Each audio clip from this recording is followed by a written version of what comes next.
से इसका क्या लेना देना है। कुछ व्याख्याएं या डेफिनेशन देखना जरूरी है। The relation between two variables x and y is a set of ordered pairs. इसको जानने से पहले मैं एक एग्जांपल आपको बताता हूं। मान लीजिए आपके स्कूल में या आपके क्लास में मान लीजिए 3 बच्चे, मात्र 3 बच्चे। एक का वेट है भार 30, दूसरे का है 40 और तीसरे का है 50। बस ये मान लीजिए ये 3 जो वैल्यू हमने एक क्लास के बारे में बात की, इसको हम कहते हैं सेट। क्या कहते हैं? सेट। सेट का मतलब वो वैल्यूज, वो नंबर्स जो आपस में रिलेटेड हो, कहीं से किसी से लिंक्ड हुए, ये सेट हो गया।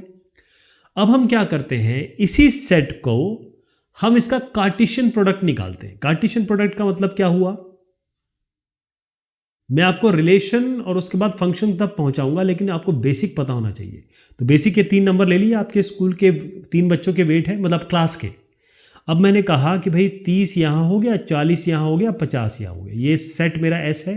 सेट कैसे बना? इंटर रिलेटेड होना चाहिए। सेट ऐसे ही किसी नंबरों का नहीं बन जाता है। यहां पर 30 है, ये 40 से 50 है। अब हम क्या करेंगे, इसका कार्टेशियन प्रोडक्ट करेंगे, यानी कि एस क्रॉस एस करेंगे। तो एस क्रॉस एस में क्या आएगा? पहले 30 और 30 हम ऑर्डर्ड पेयर बनाएंगे। पेयर मतलब 2 वैल्यूज। तो 30 को जो 30 का सबके साथ कॉम्बिनेशन ले लेंगे। 30 40 30 50। तो 30 40 और 30 50।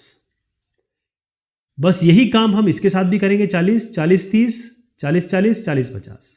ये हम जो ऑर्डर्ड पेयर बना रहे हैं, ये कैसे बने? 2 सेट का कार्टेशियन प्रोडक्ट है ये, तभी बन पाए 40 50। एक और रह गया है, 50 का भी ले लेते हैं। 50 का 30, 50 का 40, 50 का 50। तो इसके ऑर्डर्ड पेयर बनाएंगे 50 30, अब 50 40 और 50 50। ठीक है साहब। अब ये एस क्रॉस एस पे मैं कंडीशन डाल रहा हूं। कंडीशन क्या डाल रहा हूं कि भाई मुझे सारे वो वैल्यूज चाहिए, या ऑर्डर्ड पेयर चाहिए, या एक ऐसा रिलेशन है जिसमें पहली वैल्यू दूसरे वैल्यू के बराबर हो। यानी रिलेशन ऑर्डर्ड पेयर होता है, पहली बात 2 वैल्यूज होंगी जिसमें x बराबर y हो। तो यहां से कौन कौन से निकल के आएंगे? जो रिलेशन मैंने बनाया वो क्या निकल के आएगा? 30 30, 40 40 और 50 50। तो आप समझे, ये सेट का कार्टेशियन प्रोडक्ट किया। कार्टेशियन प्रोडक्ट में ये मेरे पास ऑर्डर्ड पेयर आ गए। उस पर जब मैं कोई कंडीशन डालूंगा तो रिलेशन बन जाएगा। रिलेशन हमेशा ऑर्डर्ड पेयर का होता है जिसमें 2 वैल्यूज होती है। अब आप दोबारा आइए इस डेफिनेशन पे। एक रिलेशन होता है 2 वेरिएबल के बीच में। इन 2 वेरिएबल के बीच में रिलेशन क्या है? x बराबर y। यही रिलेशन है, दोनों वैल्यूज बराबर हैं। और इन दोनों को हम क्या कहेंगे? एक सेट, जिसमें ये रिलेशन बेसिकली सेट है। सेट को हम ब्रेसेस कर्ली ब्रैकेट से डिफाइन करते हैं, बताते हैं, और इसके अंदर जो वैल्यूज हैं उनको हम ऑर्डर्ड पेयर कहते हैं। तो जो ऑर्डर्ड पेयर है, इसमें एक x कोऑर्डिनेट कहलाता है, एक y कोऑर्डिनेट कहलाता है। जब आप इसको ग्राफ में शो करेंगे तो ये x एक्सिस पे आएगा और ये x एक्सिस पे आएगा, ये सारे y एक्सिस पे आएंगे। इसी तरीके से रिलेशन को हम ऑर्डर्ड पेयर कह सकते हैं, जैसे मैंने आपको बताया। मैपिंग डिजाइन कह सकते हैं, इसको टेबल फॉर्म में बता सकते हैं, इसको हम इक्वेशन फॉर्म में बता सकते हैं, या सेंटेंस में लिख सकते हैं। जैसे मैंने कहा x, y, अगर मैं यहां सेंटेंस में लिख दूं where x is equal to y, sentence form में भी हो गया। किसी भी तरीके से आप इसको कंडीशन के हिसाब से दिखा सकते हैं। तो इसमें x जो है वो किसी पे डिपेंडेंट नहीं है, y डिपेंडेंट है x पे।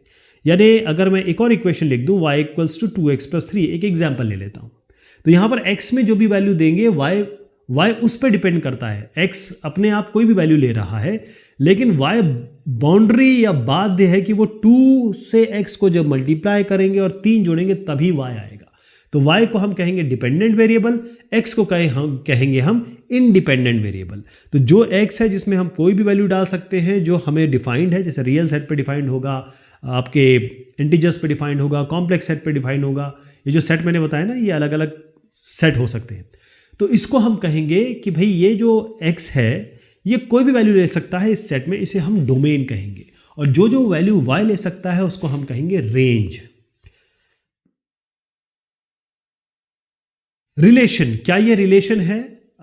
पहली चीज़ ये है कि ऑर्डर्ड पेयर दिख रहा है आपको, और ऑर्डर्ड पेयर किसी सेट से आया होगा मान लीजिए, तो डोमेन में आप पहली वैल्यूज़ ले लीजिए, इनको ले लीजिए, ये आपके डोमेन हो गए। कुछ नहीं सोचना है आपको, बस पहली वैल्यूज़ इसकी लिख देनी है। रेंज में क्या करेंगे, दूसरी वैल्यू जो सेकंड वैल्यू है, मतलब ये वैल्यू, ये सारी वैल्यू जो है वो आपकी रेंज में आ जाएगी। क्या ये एक रिलेशन है? पहली चीज़, क्या ये एक रिलेशन है? बिल्कुल रिलेशन है कि 4 - 2, अगर मैं 2-3 वैल्यू इसकी लिख दूं तो पहली हमारी बनेगी 4 - 2, ये आपका एक ऑर्डर्ड पेयर बन गया। एक और ले लेते हैं, जैसे -1 7, इसके दरमियान और भी वैल्यूज़ आ रही हैं। इसका मतलब डोमेन क्या होता है, पहली वैल्यूज़ जो आपकी येलो में दिख रही हैं उनको लिख दीजिए, वो आपका एक्स वैल्यूज़ हो गई। वाई वैल्यूज़ जो होती हैं वो रेंज होती है, वाई केवल -2 और 7 आ रहा है तो आपकी रेंज हो गई। अब इससे एक नई चीज़ निकल के आई, वो नई चीज़ निकल के आई कि 3x वैल्यू के लिए एक y वैल्यू है, 3x वैल्यू के लिए एक y वैल्यू है। यहीं पर आपके फंक्शन की बात शुरू हो जाती है।